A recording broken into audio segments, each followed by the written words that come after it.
Hello दोस्तों, exam tracker में आपका फिर से एक बार स्वागत है। दोस्तों, आज हम सीखने वाले हैं मैथ का एक इम्पॉर्टेंट चैप्टर जिसका नाम है परसेंटेज। इसमें 5 कुछ ऐसे क्वेश्चंस हैं जो एग्ज़ाम्स में बार-बार रिपीट किए जा रहे हैं और सभी के सभी प्रीवियस ईयर्स में पूछे गए हैं, जैसे कि एलपी और एनटीपीसी में। तो चलिए शुरू करते हैं। बहुत ही आसान तरीकों से मैं सिखाने वाला हूँ। तो उससे पहले अगर आप चैनल पे नए हो तो प्लीज़ चैनल को सब्सक्राइब कर बेल आइकन को प्रेस कर लो ताकि आने वाली वीडियोज़ की नोटिफिकेशन आप तक सबसे पहले पहुँचे। तो चलिए शुरू करते हैं। बहुत ही ट्रिकी मेथड से मैं बताने वाला हूँ। क्वेश्चन नंबर 1 को। क्वेश्चन नंबर 1 क्या है? क्वेश्चन नंबर 1 कहता है 3 उम्मीदवार हैं ए, बी और सी। ठीक है, यहाँ तक खाली याद रखना है कि 3 उम्मीदवार हैं, 3 आदमी हैं। उसके बीच में एक चुनाव होता है। ठीक है, मान लिया अब चुनाव होने लगा। उसमें पंजीकृत मतदाताओं में से 80% ने मतदान किया है। मतलब जितने भी वोटर्स थे उसने 80% मतदान कर दिया है और सभी मत वैध थे। याद रखिए, जब भी चुनाव का सवाल आता है तो हमें सिर्फ वैलिड वोटों को ही याद रखना होता है। ठीक है, लेकिन यहाँ तक मुझे क्वेश्चन समझ में नहीं आया तो हम क्या करेंगे, इसको होल्ड कर लेंगे। यहाँ तक जैसे 3 उम्मीदवार हैं ए, बी, सी और चुनाव हुआ, 80% ने मतदान किया और सभी वैलिड वोट है। चलो यहाँ तक तो ठीक है, लेकिन बन नहीं रहा है क्वेश्चन। तो ठीक है, आगे समझते हैं आगे क्या है। इसको होल्ड करके रखते हैं। अब आगे देखो, आगे कहता है उम्मीदवार बी को ए से 50% कम मत मिले। चलो यहाँ कुछ तो समझ में आया। अब इसको लैंग्वेज में लिख सकते हैं, जैसे कि उम्मीदवार बी को ए से 50% कम मत मिले हैं। मतलब किसको मिला है? बी को मिला है। बी को, सॉरी पेन अच्छे से चल नहीं रहा है यहाँ पे। ये रहा बी। बी को ए से 50% कम मत मिले हैं। इसका मतलब अगर बी को 50% कम मिला है तो ए को तो पूरा 100% मिला होगा, तभी ना 50% कम मिला है। पूरा का पूरा हम ए को मान लेते हैं 100। ठीक है, ये रहा ए। ए यहाँ पे बैठा हुआ है और बी यहाँ पे है। तो ए को मिला है 100, ये हम मान लेते हैं, क्योंकि क्वेश्चन में बोल रहा है बी को ए से 50% मिला है, मतलब ए का आधा मिला है। तो इसका मतलब बी को कितना मिला होगा? बी को 50 मिला होगा। ठीक है, पेन ठीक से चल नहीं रहा। ये रहा 50। ठीक है, बी को मिला होगा 50। अब आगे समझते हैं। आगे कह रहा है और बी एवं सी द्वारा हासिल किए गए मतों की संख्या के बीच का अंतर 10,000 था। मतलब और एक बंदा है जिसका नाम है सी। ठीक है, इन दोनों के बीच जो हासिल किए गए वोटों की संख्या है उसका अंतर 10,000 था। तो नहीं समझ में आया तो आगे बढ़ते हैं। फिर आगे देखते हैं, यदि बी को सी से 10% अधिक मत मिले। मतलब देखो क्या कह रहा है, बी को मिला है, बी को सी से, बी को मिला है सी से। ये जो बी है, अब देख रहे हो ये वाला, ये जो बी है, ये बी को मिला है सी से 10% अधिक। ठीक है, तो हम रेशियो मेथड से चलते हैं इसको। बी को मिला है सी से 10% अधिक, इसका मतलब सी को मिला होगा 100, तब ना बी को 10% अधिक मिला, मतलब 110% मिला होगा। मैंने बोला था ना कि अगर 10% अधिक या कम बेसी होता है तो वो 100 से जोड़ दिया जाता है या फिर 100 से घटा दिया जाता है। ठीक है, यहाँ तक तो समझ में आ गया। यहाँ तक किसी को कोई दिक्कत? पूरा का पूरा रेशियो मेथड से बैठ गया है क्वेश्चन को।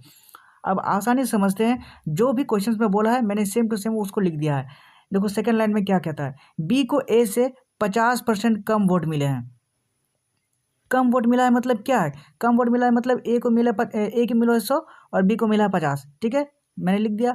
आगे है बी एवं सी द्वारा हासिल किए गए मतों की संख्या बीच का अंतर 10,000 था। मतलब इन दोनों का अंतर 10,000 है। ठीक है, अब आगे बोल रहा है यदि बी को सी से 10% अधिक मत मिले हैं। मतलब ये रहा बी को सी से 10% अधिक मत मिले हैं। यही यही तो मैंने लिखा है। ठीक है ना। अब आगे क्या करना है? अब आगे ये करना है कि जहाँ जहाँ खाली है, आंख बंद करके जहाँ जहाँ खाली है अपने पड़ोसी को उतार दो वहाँ पे। जैसे कि सी, यहाँ पे एक जगह खाली है और यहाँ पे एक जगह खाली है। ठीक है ना, तो यहाँ पे अपने पड़ोसी को उतार देंगे। जैसे इसका पड़ोसी क्या है? इसका पड़ोसी बगल में ये है, तो इसी को यहाँ पे लिख देना है। जैसे बी में 50 है तो इसको 50 यहाँ पे लिख देना है, ऐसे करके 50। ठीक है ना, कलर चेंज करके बताता हूँ ताकि अच्छे से समझ में आ जाए। जैसे कि कौन सी जगह खाली थे? यहाँ खाली थे और यहाँ खाली थे। तो इसके बगल में 50 है और इसके बगल में 110 है। तो यहाँ पे 50 लिखना है, यहाँ पे 110 लिखना है। ठीक है ना, तो चलो लिखते हैं। ये रहा, यहाँ 50 लिख दो। ठीक है, कोई दिक्कत इसमें 50 मैंने क्यों लिखा है, क्योंकि बगल में 50 है। अब यहाँ पे लिखना है 110। अब मैंने 110 यहाँ क्यों लिखा है, क्योंकि ये है बगल में, पड़ोसी को उतार देना, यही ट्रिक है इसमें, ठीक है ना। समझ में आ गया होगा। कहीं कोई दिक्कत है तो बताना मेरे को। अब क्या है, इसको काट छाट कर लो।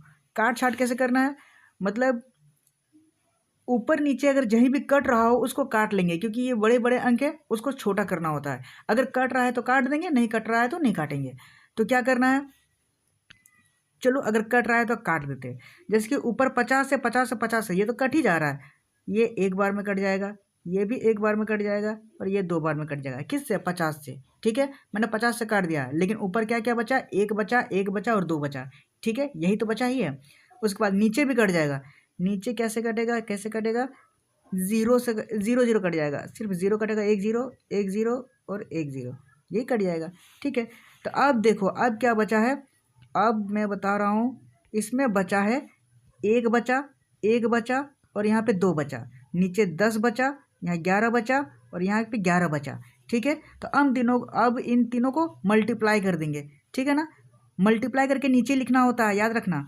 जैसे ऊपर ऊपर को मल्टीप्लाई करेंगे, ये इसको मल्टीप्लाई कर देंगे, यहाँ पे इसको मल्टीप्लाई कर देंगे, और यहाँ पे तीसरे वाले में इसको मल्टीप्लाई कर देंगे और नीचे लिखेंगे। तो 10 को 1 से गुना करेंगे तो कितना निकलेगा, 10 हो जाएगा। फिर रेशियो अभी नहीं लिखते हैं, ऐसे ही। उसके बाद 1 को 11 से गुना करेंगे तो यहाँ पे बचेगा 11 1 11, और यहाँ पे 2 को 11 से गुना करेंगे तो बच जाएगा 22, ठीक है। यहाँ तक किसी को कोई समझ में आया, समझने में कोई दिक्कत तो कमेंट में बोलिएगा, ठीक है। ऊपर ऊपर मल्टीप्लाई करके नीचे लिख दिए। अब टोटल का रेशियो आ गया 10 11 और 22, ठीक है ना। अब आगे क्या क्वेश्चंस कह रहा है, आगे क्वेश्चंस कह रहा है कि बी और सी द्वारा हासिल किए गए मतों की संख्या के बीच का जो अंतर है वो 10,000 है।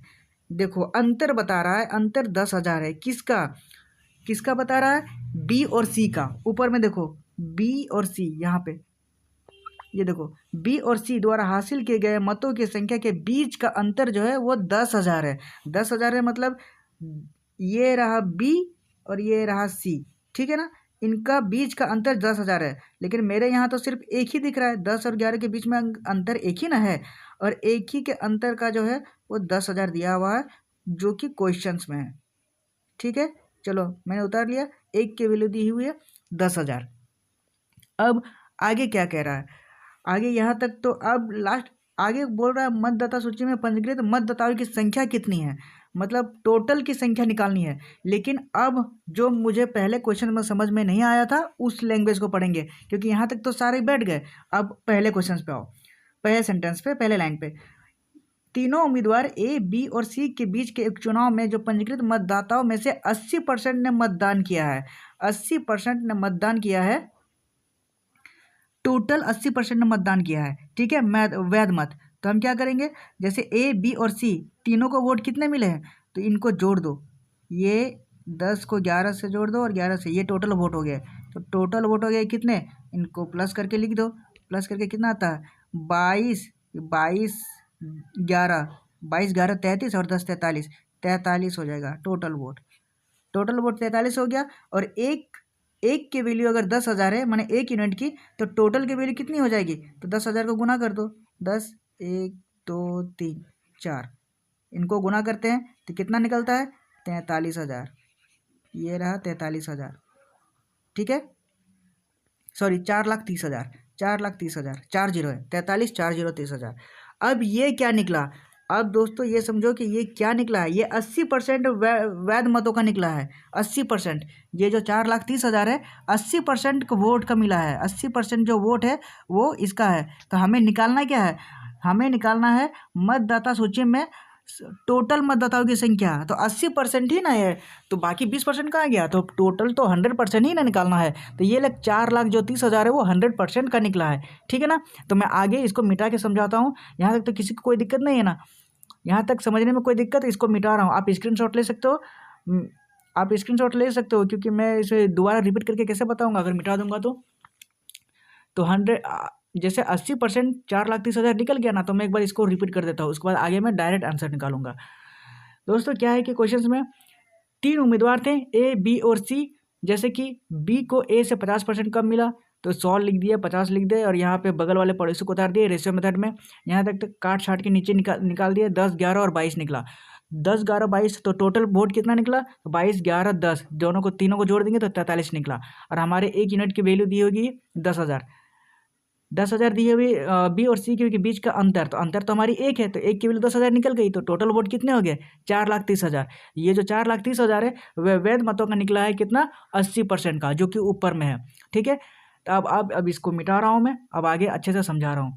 जैसे 80% का वोट मिला 4,30,000, तो आगे 100% का निकालना है। ठीक है, मैं मिटा रहा हूँ।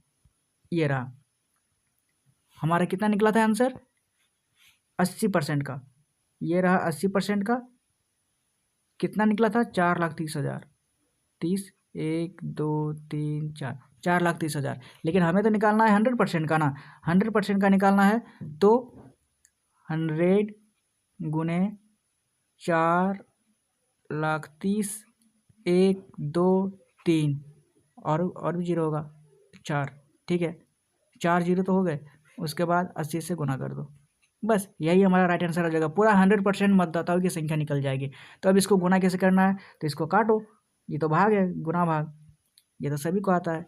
कैसे काटना है? 0 को 0 से काट दो। उसके बाद ये कट गया कितना से? 2 से काट दो। 2 चौके 8 और ये 2 पचे 10, 50। अब इसको काट दो 4 से, कितना में कट?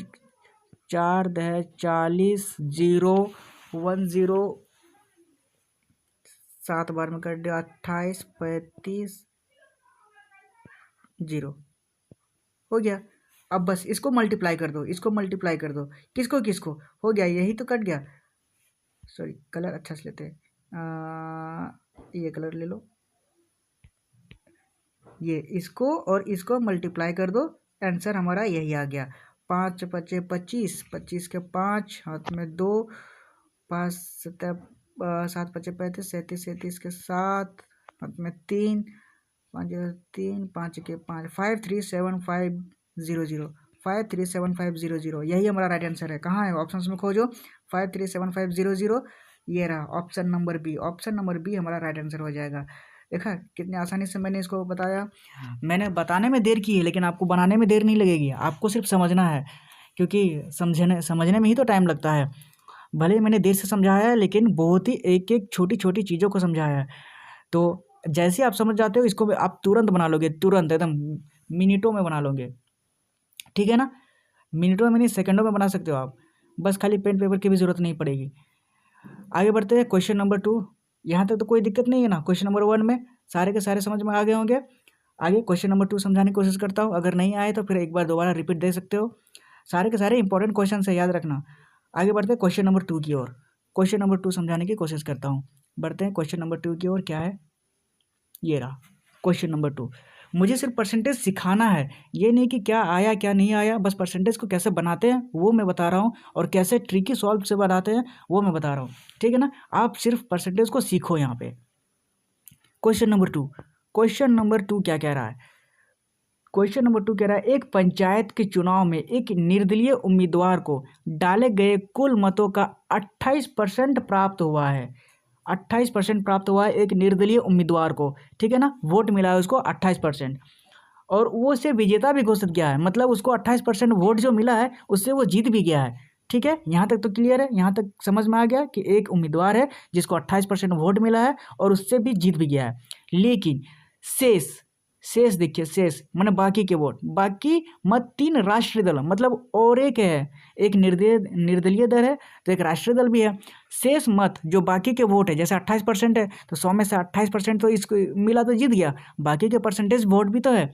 तो शेष मत 3 राष्ट्रीय दलों को उम्मीदवारों के बीच में समान रूप से विभाजित थे। मतलब कि जैसे 100% का जो वोट था उसको निर्दलीय में मिल गया, लेकिन राष्ट्रीय दल जो बाकी के 28% मिलने के बाद जो बाकी बचा हुआ है, बाकी बचा वोट 3 राष्ट्र दलों में बराबर बढ़ता है, समान रूप से विभाजित होता है। देखिए, समान रूप से उसको वोट मिलते हैं। तो मतलब क्या है कि 2 उम्मीदवार हैं, एक निर्दलीय एक राष्ट्रीय दल। तो क्या करते हैं, इसको लिख लेते हैं। अगर ये रहा टोटल 100 है, ठीक है, टोटल अगर 100 है, इसमें से निर्दलीय को 28% मिल गए, तो राष्ट्रीय दल को कितने मिले होंगे? इसको मिले होंगे 100 में से 28 अगर चल गया तो बच गया 72%। ठीक है, 72% जो है वो 3 राष्ट्रीय दलों में बराबर विभाजित किया जाता है। 3 राष्ट्रीय दलों में बराबर अगर विभाजित किया जाता है तो इसको बराबर विभाजित कर दो 3 लोगों में, तो कितना बच गया? 3 दूने 6, 3 दूने 6 हो गया और एक बचा, 3 चौके 12, 24% वोट मिलते हैं तीनों को बराबर। 24% तीनों को बराबर वोट मिलते हैं। ठीक है, यहाँ तक किसी को कोई दिक्कत? 24% तीनों को वोट मिलते हैं। अब आगे क्वेश्चन को पढ़ो। आगे क्वेश्चन कह रहा है यदि डाले गए कुल मतों में से, मतलब जो जितने भी वोट है वो 1200 थे, मतलब टोटल वोट्स 1200 थे, तो राष्ट्रीय दल के उम्मीदवारों को प्रत्येक को कितने मत मिले? मतलब राष्ट्रीय दलों में जो टोटल वोट 1200 थे, 1200, ठीक है, 1200 जो टोटल वोट है उसमें से राष्ट्रीय दल को एक एक को कितने मिले हैं? एक एक को निकालना है, तो एक एक को 24% निकाल लेते हैं। कैसे निकलेगा? ये देखो, 1200 को 24/100 से गुणा कर दो, बस यही तो हमारा आंसर निकलेगा, यही हमारा राइट आंसर हो जाएगा। काटेंगे कैसे? देखो काटेंगे, 0 0 तो कट जाएगा, 0 0 नीचे कटा, 0 0 ऊपर कटा, अब ऊपर में इन दोनों जो बचा है उसको गुना कर दो, बस यही तो करना ही है। आंसर तो हमारा निकल गया। आंसर कितना होगा? 12 का 24 से गुना करो तो 12 24, 12 चौक 84, 12 24 36, 12 चौक 88, 88 आएगा, हाथ 8 हाथ में, उसके बाद 12 दूना 24, 24 और 8 कितना हो गया? 12 चौक 36, 12 चौक 48, 48 होगा, 88 कहाँ, 48 होगा, हाथ में 4 होगा, उसके बाद 12 दूना 24, 4 28, ये रहा 288। 288 हमारा राइट आंसर हो जाएगा। ऑप्शन खोजो, ऑप्शन ए है, ऑप्शन ए हमारा राइट आंसर हो जाएगा। देखो कितनी आसानी से मैंने बताया, एकदम तुरंत 2 लाइन में ये आंसर मिला है, 2 लाइन में। बस आपको सिर्फ समझना है, समझने में ही टाइम लगता है, बाकी बनाने में टाइम नहीं लगता। ठीक है ना? तो देखो फिर से समझने की कोशिश करो मैं कैसा समझा रहा हूँ। एक पंचायत चुनाव होता है जिसमें निर्दलीय उम्मीदवार होता है, जो डाले गए कुल मतों का 28% वोट उसको मिलता है। किसको? निर्दलीय को। जो उस 28% वोट मिलने के बाद वो जीत भी जाता है। ठीक है, उसके बाद शेष मत जो 3 राष्ट्रीय दलों के उम्मीदवारों में के बीच में समान रूप से विभाजित होते हैं। मतलब जो जीत गया 28% लेकर, तो बाकी की जो वोट एक राष्ट्रीय दल है जिसमें 3 लोगों में बराबर बढ़ता है वो वोट। तो जब 28% इसको मिल गया तो बाकी के वोट कितने बचे हैं? बाकी के वोट बचे हैं 72% वोट, और वो जो वोट है 72% वो 3 लोगों में बराबर डिवाइड होते हैं। तो उसको 3 से डिवाइड कर दो, 72% बाई 3, तो तीनों के एक एक को मिला 24%, बराबर विभाजित हुआ है ना, तो एक एक को मिला 24%। अब क्या है, यदि डाले गए कुल मतों में से 1200 थे, जो टोटल वोट है वो 1200 थे, उसमें से जो राष्ट्रीय दल है उसको कितने, एक एक को कितने मिले वोट, बस यही निकालना है। तो क्या करें, 1200 को गुना 24 कर दो। 24 क्यों? क्योंकि एक एक को तो 24% ही ना मिले हैं, और हमें तो अंक में निकालना है, वोटर की संख्या। तो 24% को हटाने के लिए 100 से डिवाइड कर दो और 0 0 इधर काट दो, 24 को 12 से गुना करो तो 288 आ जाता है। तो 288 एक एक को वोट मिले हैं राष्ट्रीय दल में। ठीक है ना? ऑप्शन नंबर ए हमारा राइट आंसर हो जाएगा। ठीक है, किसी को कोई दिक्कत तो बताना कमेंट बॉक्स में, मैं दोबारा रिपीट कर दूंगा। उम्मीद करता हूँ बहुत अच्छे तरीके से मैंने समझाया, आपको समझ में आया होगा। नहीं आया तो आगे बढ़ते हैं, क्वेश्चन नंबर 3 को भी समझाने की कोशिश करता हूँ, कहीं ना कहीं तो समझ आ ही जाएगा। ठीक है ना? इसी तरह से परसेंटेज को बनाते हैं। ठीक है, आगे बढ़ते हैं क्वेश्चन नंबर 3 की ओर। ठीक है, क्वेश्चन नंबर 3, ये रहा क्वेश्चन नंबर 3। क्वेश्चन नंबर 3 क्या कहता है? क्वेश्चन नंबर 3 कहता है एक व्यक्ति की आय और बचत का अनुपात दिया हुआ है 7:3। ये रेशियो और परसेंटेज दोनों का मिलन है। परसेंटेज के क्वेश्चंस में रेशियो मेथड से कैसे बनाते हैं यही मैं आपको सिखा रहा हूँ, क्योंकि परसेंटेज में भी रेशियो घुसा देता है कभी कभी। तो चलिए स्टार्ट करते हैं। एक व्यक्ति है, उसकी आय और बचत का अनुपात 7:3 है।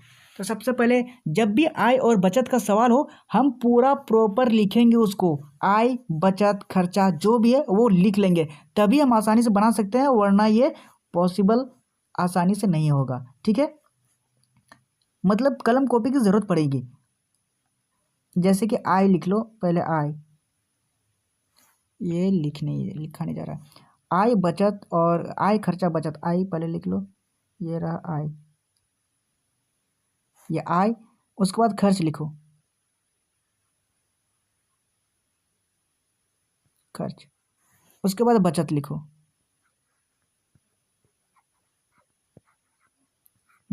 आय, खर्च, बचत, ये मैंने तीनों अलग अलग करके लिख लिया है।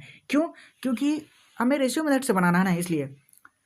अब क्या बोला, एक व्यक्ति की आय और बचत का अनुपात 7:3 है। मतलब एक व्यक्ति है, वो क्या करता है, वो कमाता इतना है, खर्चा इतना करता है और बचत इतना करता है। तो इसी का रेशियो दिया गया है। क्या रेशियो दिया गया है जानते हैं? आय और बचत का रेशियो दिया है। तो आय कितना है? आय है 7, ठीक है। और बचत कितना है? बचत है 3, ठीक है। यहाँ तक तो किसी को कोई दिक्कत? यहाँ तक तो समझ में आ गया ना। लेकिन हमें समझ में नहीं आ रहा है कि 7 और 3 ये बहुत छोटे अंक हैं, तो इससे हम कैसे गुना भागा कर सकते हैं? तो हम क्या करेंगे, 0 0 ऐड कर दो दोनों में, ताकि बराबरी रहे। 0 हम ऐड कर देते हैं, ये रहा 0 अपने से। अब देखो, प्रॉपर समझ में आ रहा है कि एक आदमी है, वो 700 रुपये कमाता है और बचाता है 300 रुपये। जैसे कि आप ही समझ लो, आपके पास है 700 रुपये और आपने बचा लिया है 300 रुपये, इसका मतलब 400 रुपये आपके खर्च हो गए, ठीक है ना। तो यहाँ खर्च लिख लेंगे 400 रुपये, ठीक है। यहाँ तक किसी को कोई दिक्कत? यहाँ तक किसी को कोई दिक्कत तो आप बताना। मैंने रेशियो मेथड से लिख लिया इसको, ठीक है ना। जैसे आय कमाया है 700 रुपये, खर्चा किया है 400 रुपये, बचाता है 300 रुपये, तो खर्चा किया 400 रुपये। बस यहाँ तक तो समझ में आ गया। यहाँ तक किसी को कोई दिक्कत? अब क्वेश्चंस को आगे बढ़ते क्वेश्चंस को आगे बढ़ाते हैं। कह रहा है, यदि आय में 12% की वृद्धि हो और व्यय मतलब खर्चा होता है, ठीक है, व्यय में खर्चा होता है, आय में 12% की वृद्धि होती है। ये व्यय, ये आय है, इसमें 12% की वृद्धि हो जाती है, ठीक है। तो यहाँ 12% की वृद्धि करो, ये रहा 12% की वृद्धि। 12% की वृद्धि करती है तो इसको गुना करते हैं, 700 को गुना करो 12 से, तो 0 0 कट जाएगा, ये 0 0 इधर कट जाएगा, ये 0 0 कट जाएगा, बच जाएगा 12 7 84, मतलब 84 रुपये बढ़ जाते हैं, ठीक है। उसके कमाई में 84 रुपये बढ़ जाते हैं। जो मिलता था 700 रुपये, उसमें से 84 रुपये बढ़ गए। बस कैसे निकला आप समझ लो। आय में 12% की वृद्धि की है मैंने। आय है 700 रुपये, 12% की वृद्धि है, 12% बढ़ गया, मतलब गुना 12/100 कर दो।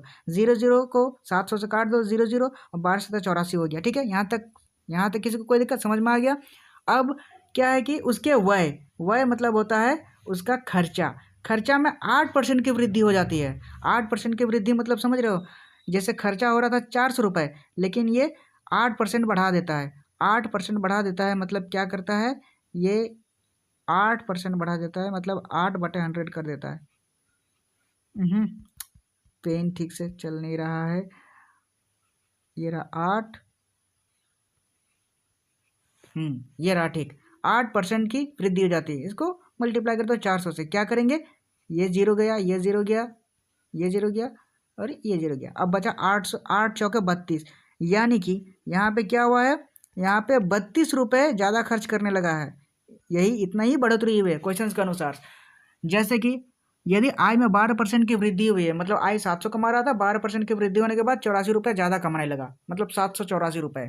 उसके बाद व्यय में 8% की वृद्धि हो गई, मैंने खर्चे में 8% की वृद्धि हो गई। पहले 400 खर्चा कर रहा था, अब ज़्यादा 32 रुपये ज़्यादा खर्चा कर रहा है, मतलब 432 रुपये खर्चा कर रहा है, ठीक है। यहाँ तक किसी को कोई दिक्कत? यहाँ तक तो समझ में आ गया। अब क्या है कि नीचे देखो, आय है 84 रुपये, मतलब 84 रुपये वो कमाता है ज़्यादा और 32 रुपये खर्चा कर देता है। इसका मतलब क्या है, 32 रुपये ज़्यादा खर्चा कर देता है। इसका मतलब ये है कि 84 में 32 खर्चा कर गया तो बचाया 52 रुपये, ठीक है। 52 रुपये बचाया है, यहाँ से 52 रुपये बचाया है, बचत किया है 52 रुपये।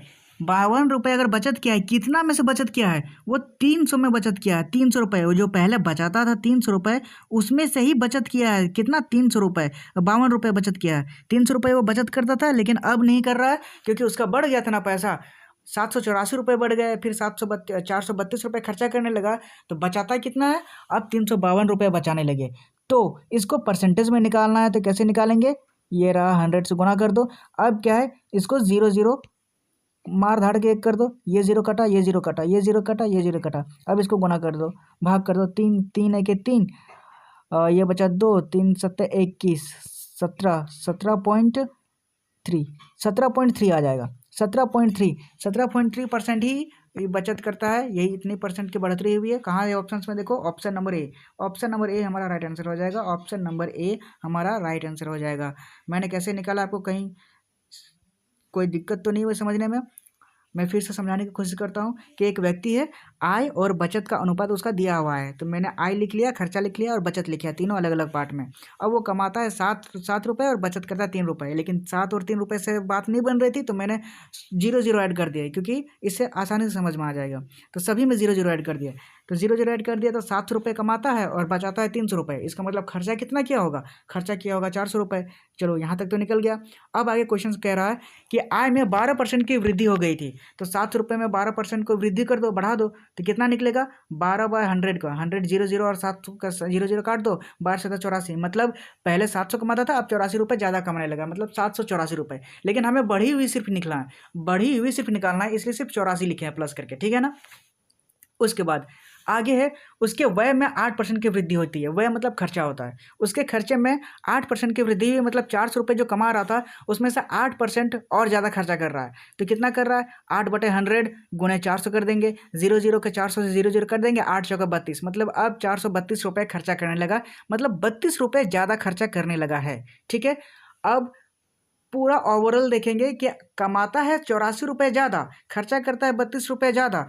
इसका मतलब बचाता कितना होगा? तो 84 में से 32 को माइनस कर देंगे तो हो जाएगा 52 रुपये। 52 रुपये वो पहले से ज़्यादा बचाने लगा है। कितना अब परसेंटेज में निकालना है, तो कितना में से वो ज़्यादा कमाने लगा है, बचत करने लगा है? तो 300 रुपये में से, क्योंकि वो पहले 300 कमाता था, 300 बचत करता था ना, तो 300 रुपये से वो ज़्यादा बचत करने लगा 52 रुपये। परसेंटेज में निकालो तो 52/300 गुणे 100, 0 0 नीचे 0 0 काट दो, 3 को 52 से डिवाइड कर दो, तो 17.33% निकलता है। इतना ही परसेंटेज जो है वो बचत करता है, ठीक है। 17.33%। ऑप्शन नंबर ए हमारा राइट आंसर हो जाएगा।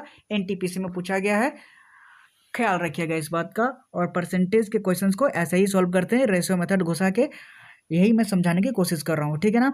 आगे बढ़ते हैं, क्वेश्चन नंबर 4 समझाने की कोशिश करता हूँ। न समझ में आए तो आप दोबारा रिपीट देख सकते हो, ठीक है ना।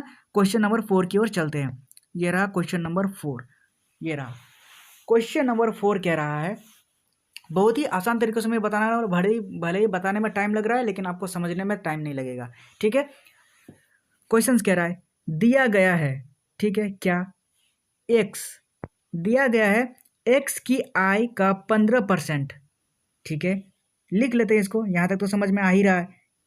एक्स की आय का 15%, ये रहा 15%, बराबर है वाई की आय का 20%, वाई की आय का 20%, ठीक है, बराबर है जेड की आय का 30%। फिर बराबर लिखो, जेड 30%, ठीक है। यहाँ तक तो राइटिंग भली खराब है, लेकिन आप समझ लो, क्वेश्चंस जो कह रहा है वही मैंने उतार दिया है। x गुने 15% बराबर y गुने 20% बराबर z गुने 30%, यही तो क्वेश्चंस कह रहा है। अब इसको काट लो, जितना कट रहा है उतना काट लो। परसेंटेज परसेंटेज परसेंटेज पहले ही काट लो। उसके बाद ये कितना में कटेगा? 5 से कट जाएगा। 5 तिये 15, 5 चौका 20, 5 छक्का 30, ठीक है। अब नहीं कटेगा। अब मेरा ओवरऑल कितना बच गया? बच गया 3, सॉरी राइटिंग खराब है मेरा, 3x बराबर 4y बराबर 6z। बस ये मेरा निकल गया। अब इसको शॉर्टकट तरीके से मैं कैसे निकालता हूँ? देखो, एक्स वाई और जेड का रेशियो यही तो निकालना है। तो एक्स वाई जेड का रेशियो कैसे निकलेगा, ये मैं बता रहा हूँ। देखो कैसे निकालना है। अगर एक्स निकालना है और यहाँ पे वाई निकालना है और यहाँ पे जेड निकालना है, रेशियो में निकालना है। कैसे? शॉर्टकट में बताऊंगा, देखो। जैसे एक्स निकालना है, एक्स कहाँ है? एक्स है यहाँ पे, एक्स निकालना है तो एक्स इसको छोड़ के इन दोनों को गुना कर दो, बस यही निकल गया, 6 चौके 24। ठीक है, ऐसे ही शॉर्टकट में निकालना हो, एक्स निकल गया 24। अब निकालना है वाई। अगर वाई निकालना है तो इन दोनों को गुना कर दो, वाई छोड़ के बाकी दोनों को गुना कर दो, जैसे कि 6 और 3, इन दोनों को गुना कर दो, 6 3 18 हो जाएगा। अब निकालना है जेड, जेड का रेशियो निकालना है तो जेड ये रहा, जेड इसको छोड़ के बाकी दोनों को गुना कर दो, ये दोनों को गुना कर दो, 4 3 12। ठीक है, ये रहा, ये एक्स का एक्स निकल गया 24, वाई निकल गया 18 और जेड निकल गया 12। अब ये भी कट सकता है मुझे लगता है। ठीक है, तो इसको भी काट लो, काट ही लो, जितना दम है उतना तक, जितना अंदर तक कट सकता है उतना काटो। 6 से कट जाएगा, 6 चौके 24, 6 3 18 और 6 दूने 12, बस 4 3 2 यही निकला मेरा रेशियो एक्स वाई जेड, यानी 4:3:2। ठीक है, रेशियो निकल गया एक्स वाई जेड का। रेशियो निकालने के बाद हम आगे बनाएंगे। आगे क्या है, उनकी आय का योग 9000 है। उनकी आय का योग मतलब एक्स 4 कमाता है, वाई 3 कमाता है और जेड 2 कमाता है, तो टोटल उनकी योग ही कितना है, तो दोनों को तीनों को जोड़ दो, 4 3 7 2 9, ये रहा 9, इनका योग है 9। लेकिन क्वेश्चन में बोल रहा है उनकी आय का योग 9000 है। ठीक है, तो इसके हिसाब से 9000 ही मान लेते हैं, 1 2 3। ठीक है, 9000 है तो एक की वैल्यू कितनी होगी, तो इनको भाग कर दो, 1000 हो जाएगी एक की वैल्यू। तो यहाँ पे x निकाल दे, x का रेशियो 4 निकला, y के निकले 3 निकला और z का 2 निकला, तो 1000 से गुना कर दो, सबका ही निकल जाएगा। तो चलो आगे अगले बोर्ड पे सिखाता हूँ मैं। अगले बोर्ड पे पहले ये यहाँ तक तो समझ में आ गया ना, रेशियो निकालने के बाद आप रिपीट देख लेना। अब मैं आगे इसको आगे लिखने वाला हूँ, एक्स वाई जेड का रेशियो 4 3 2। ठीक है, और जो एक की वैल्यू निकली वो 1000 कैसे निकली है, 9000, 9 को डिवाइड कर दो, क्योंकि 4 3 2 इन दोनों को प्लस करके 9 लिख दिया और 9000 को डिवाइड करके एक की यूनिट 1000 निकाल लिए। अब देखो, अब एक्स वाई जेड का रेशियो है 4 3 2, वही मैं सेम लिख रहा हूँ। ठीक है ना, आगे बढ़ते, ये रहा एक्स वाई और जेड क्या निकला था, 4 3 2, जो 9 निकला था इनको प्लस करके, और 9000 क्वेश्चंस में था। ठीक है, 9 से 1000 में काटे थे तो एक की वैल्यू 1000 निकल गई थी, तो सभी को 1000 से गुना कर देंगे अगर सभी का आय निकालना है। लेकिन हमें सभी का नहीं निकालना है, हमें निकालना है सिर्फ वाई का। वाई अपनी आय से 2200 रुपये खर्चा करता है, तो हमें वाई कहाँ पे है, वाई देख लो, वाई यहाँ पे है। वाई अपनी आय से 2200 रुपये खर्चा करता है, तो वाई का आय तो पहले निकाल लो। तो अगर वाई का आय है 3 रुपये, लेकिन हमारे एक यूनिट की निकली 1000, तो इसको 1000 से गुना कर दो, सभी को 1000 से गुना कर दो। लेकिन हमें वाई की ज़रूरत है, वाई की ज़रूरत है, तो ये रहा 3000,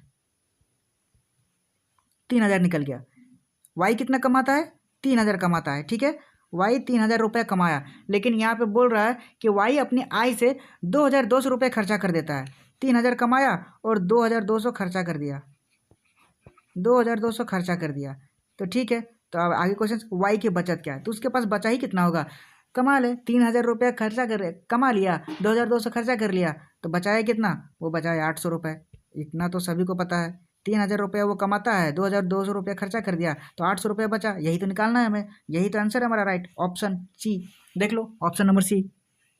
ठीक है ना, यहाँ तक किसी को कोई दिक्कत, बहुत ही आसान तरीके से मैंने बताया है। किसी को कोई समझने में कोई दिक्कत होगी तो मैं फिर से दोबारा समझा देता हूँ, दिक्कत नहीं होना चाहिए। क्या है कि x की आय का 15%, y की आय का 20% और z की आय का 30%। तो मैंने क्या किया था, x गुने 15% बराबर y गुने 20% और z गुने 30% बराबर करके लिख दिया था पिछले क्वेश्चन में, पिछले बोर्ड में। अब क्या है, इन दोनों को काट छाट के एक कर दो, एक्स वाई जेड का रेशियो निकालना था। तो रेशियो कैसे निकालना, पिछले बोर्ड में देख लेना, मैंने एक्स निकला 4 रेशियो, वाई निकला 3 और जेड निकला 2। ठीक है ना, कैसे निकला आप पीछे देख सकते हो। उसके बाद बता रहा है कि उनकी आय का योग 9000 है, उनकी आय का योग जो है वो 9000 है, लेकिन मेरे हिसाब से तो यहाँ 4 3 2, 4 + 3 7 और +2 9। मेरे हिसाब से तो 9 है, लेकिन क्वेश्चन में बोल रहा है उनकी आय का योग 9000 है। तो ठीक है, तो 9 है, मतलब ये 9 की वैल्यू दी गई है 9000। ठीक है, 9 की वैल्यू अगर दी गई है 9000, तो 1 की वैल्यू हमें निकालना है। तो 9 को इससे डिवाइड कर दो, तो 1 की वैल्यू निकल गई 1000। तो हमें निकालना है कि 1000, 1 की वैल्यू निकल गई, यानी सारे के सारे इनकम अब निकल गए कि 4 को अगर 1000 से गुना करेंगे तो 4000 एक्स कमाता है।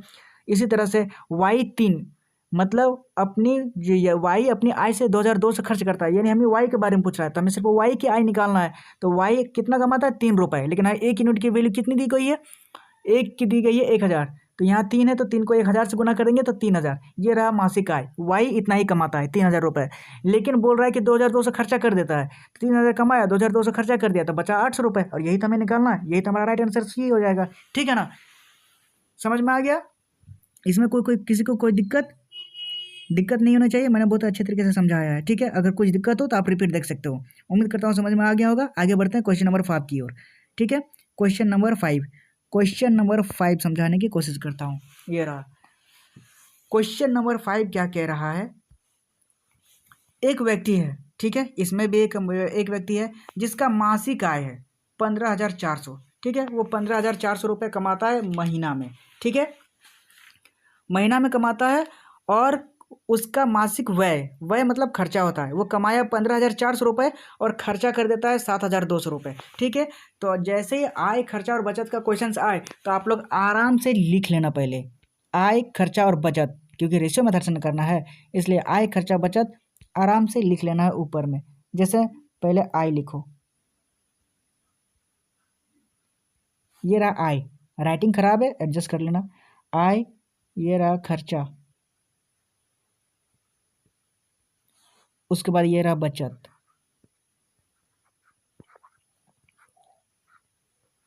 तीनों मैंने अलग अलग लिख लिया, आय, खर्चा, बचत। अब क्या है, वो कमाया कितना? 15,400 रुपये। कितना कमाया? 15,400 रुपये। तो लिख लो, ये रहा 15, ये इतना कमाया। अब वो खर्चा कितना कर रहा है? वो खर्चा कर रहा है 7,200। तो यहाँ लिख लो 15,000 रुपये कमाया और 7,200 रुपये खर्चा कर दिया। ठीक है, खर्चा कर दिया 7,200। अब समझने वाली बात यह है कि वो 15,400 कमाया है, खर्चा कर दिया 7,200, तो बचाया कितना होगा? तो 15,400 को माइनस कर दो 7,200 से, यही तो बचाया होगा। खर्चा जब कर दिया तो बाकी जो बचा वो बचत में होगा। तो ठीक है, 15,400 में 7,200 माइनस कर दो तो कितना बचेगा? ये बच जाएगा 8,200। ठीक है, यहाँ तक तो समझ में आ गया। 15,400 वो कमाया है, खर्चा कर दिया 7,200 और बचा लिया 8,200। ठीक है, अब आगे क्वेश्चन में बढ़ते हैं। उसकी आय में 20% की वृद्धि हो जाती है। आय यानी 15,400 में 20% की वृद्धि की जाती है। ठीक है ना, 20% की वृद्धि की जाती है, मतलब यहाँ पे 20/100 कर दो, 20% की वृद्धि हुई है। तो क्या करेंगे? 0 0 को काटो, ये 0 कट गया, ये 0 कट गया, ये 0 कट गया, ये 0 कट गया। ठीक है, अब इन दोनों को गुना कर दो। 154 को 20 से गुना कर दो तो कितना निकलेगा? ये आ जाएगा 4 दूने 8 और 15 दूने 30, 308। ये रहा। ठीक है, ये इसका बढ़ोतरी हुआ है, 20% बढ़ने के बाद 3,080 रुपये ज़्यादा कमाने लगा। ठीक है, अब क्या है, उसके व्यय में 5% की वृद्धि होती है, मतलब जो खर्चा किया है 7,200, उसमें से 5% की बढ़ोतरी की है। ठीक है, तो इसमें भी 5% बढ़ा दो, 5% बढ़ा दो, मतलब 5/100। ठीक है, 5/100 हो गया। तो नीचे 0 0 को ऊपर 0 0 से काट दो, ये 0 कट गया, ये 0 कट गया, ये 0 कट गया, ये 0 कट गया। अब 72 को 5 से गुना करो तो कितना निकलेगा? 72 को 5 दूने 10, 5 दूने 10, 0 5 7 5 5 36, 360 रुपये। 360 रुपये यहाँ पे खर्चा इसका बढ़ गया 5% बढ़ने के बाद। देखो क्वेश्चन आसानी से समझो। उसकी आय में 20% की वृद्धि होने पर जब 20% बढ़ाएं तो 3,080 रुपया वो ज़्यादा कमाने लगा। अब 5% खर्चा बढ़ गया तो 360 रुपया ज़्यादा खर्चा करने लगा। अब ऊपर भूल जाओ, अब सिर्फ नीचे देखो। नीचे क्या है कि वो कमाया कितना? ₹3080 ज़्यादा कमाने लगा, खर्चा करने लगा ₹308। ठीक है ना। तो अब बचत कितना किया होगा, तो इन दोनों को माइनस कर दो। कमा रहा है ₹3080, खर्चा कर रहा है ₹360। तो फिर ये बचा रहा होगा, माइनस करो, 0 0 8 2 8 में 6 जगह 2 20 2720। हाँ यही हो जाएगा 2720। कलर चेंज करते हैं, 2720 2 ओहो 2720। ये मत पूछना कैसे आया, क्योंकि ये कमाया इतना है, खर्चा इतना किया है, तो इन दोनों को माइनस करके मैंने यहाँ लिखा है 2720। लेकिन क्वेश्चंस में बोल रहा है उसका बचत परसेंटेज में निकालना है। तो परसेंटेज में निकालना है तो क्या करना है, नीचे हो जाएगा बचत का परसेंटेज 8200। ठीक है, क्योंकि इतना ही ना ये बचत कर रहा है। और लेकिन हमारे हिसाब से तो 2720 बढ़ने पर 8200 डिवाइड और परसेंटेज निकालना तो 100 से गुना कर दो। बस यही हमारा राइट आंसर निकल जाएगा। अब इसी को काट छाट, अगर भाग आता है आपको अच्छे से तो यहीं से आपको अच्छे से आंसर निकल जाएगा। ठीक है ना। तो अब इसको कैसे काटेंगे, चलो काटते हैं कलर चेंज करके। कैसे कटेगा। सबसे पहले 0 0 हटा दो, बाद में देखा जाएगा जो होगा। ठीक है, 0 0 हटा दिए। अब क्या है, नहीं अगर कोई क्वेश्चन मतलब डिवाइड होता हो तो सबसे पहले छोटे अंकों से कर लेते हैं। जैसे कि ये कट जाएगा 41 बार में 2 से, 2 चौके 8 और 2 के 2, और ये कट जाएगा कितना, 2 के 2, 2 3 6, 2 छक्कम 12 और 0। अब क्या, अब 41 से कटेगा, पॉइंट में आंसर आएगा। कैसे काटे किससे कटेगा, 41 थी 123, 3 3 के 3 4 123 आएगा। 123 आएगा तो यहाँ पे हो जाएगा 3, 123 उधर, फिर 123 उधर बचेगा 100, फिर 33 पॉइंट हो जाएगा, 33 पॉइंट समथिंग कुछ आएगा। 33 देखो ऑप्शन में कहाँ है, ऑप्शन नंबर ए हमारा राइट आंसर हो जाएगा 33.17। ऑप्शन नंबर ए हमारा राइट आंसर हो जाएगा। ऐसे ही परसेंटेज के क्वेश्चंस का आपको सॉल्व करना है रेशियो मेथड से। अगर जब भी आय खर्चा बचत ऐसा करके कुछ क्वेश्चंस आए, ठीक है ना, ऐसे करके सॉल्व करना होता है। उम्मीद करता हूँ समझ में आ गया होगा। ना समझ में आया तो एक बार मैं फिर से रिपीट कर देता हूँ, आप लोग देख लो। कैसे, एक व्यक्ति की जो मासिक आय है वो 15,400 कमाती है, ठीक है, और उसका मासिक जो खर्चा है वो 7,200 था। तो ठीक है, आय खर्चा और बचत तीनों को अलग अलग हम लोग पहले लिख लेंगे। वो कमाए कितना, 15,400, खर्चा किया 7,200। तो अपने से सोचो कि वो 15,400 कमाया है, खर्चा कर दिया 7,200, तो बचाया कितना होगा, बचाया होगा 8,200। चलो यहाँ तक लिख लिए, तीनों अलग अलग पार्ट में लिख लिए। अब आगे क्वेश्चन में कहता है कि उसकी आय में 20% को बढ़ा दिया जाता है। ठीक है, वो जो कमा रहा था 15,400, उसमें 20% बढ़ा दिया, तो 20/100 कर दिए, 0 0 नीचे ऊपर कर दिए, और 154 को 20 से गुना करेंगे तो 3080 निकल जाएगा नीचे। तो इतनी की बढ़ोतरी हुई। ठीक है, यहाँ तक अब समझ में आ गया कि 20% बढ़ोतरी करने के बाद 3080 हो गए। ठीक है, अब क्या है, उसके खर्चे में 5% की वृद्धि होती है। तो ठीक है, खर्चा भी कर लो, खर्चा में भी 5% बढ़ा दो, तो 5/100 कर लिया, 0 0 काट दिया, 72 को 5 से गुना किए तो 360 रुपये निकल गए। अब फिर वो अपने से ही समझने वाली बात है कि 3080 रुपये वो ज़्यादा कमा रहा है, 360 रुपये ज़्यादा खर्चा कर रहा है, तो दोनों में बचत भी तो ज़्यादा कर रहा होगा ना। तो 3080 में से 360 माइनस कर दो तो निकल जाए 2,720 रुपये। इतने की वो बचत कर रहा है। लेकिन हमें परसेंटेज में निकालना है, तो 2,720 को डिवाइड करो 8,200, क्योंकि ये बचत पहले ना कर रहा था, उसी में हमको बचत करना है, परसेंटेज निकालना है उसी का। ठीक है, तो 2,720 और उसके बाद 8,200 गुना करेंगे 100 से, क्योंकि परसेंटेज निकालना है। अब क्या है, 0 0 काट दो नीचे, उसके बाद 2 से डिवाइड कर दो, 41 बार में जाएगा, ऊपर 1360 2 बार में चल जाएगा। उसके बाद 41 को डिवाइड करो तो 3 बार में 123 आता है, 33.177 आ जाएगा। यही हमारा राइट आंसर हो जाएगा, ऑप्शन नंबर ए। आसानी से मैंने निकाल दिया है। उम्मीद करता हूँ आपको सब समझ में आ गया होगा। आज के परसेंटेज के सेशन को यहीं समाप्त करते हैं। उम्मीद करता हूँ आपको सब पसंद आया होगा। आज के लिए इतना ही, मिलते हैं अगले वीडियो में, तब तक के लिए बाय, थैंक यू, जय हिंद।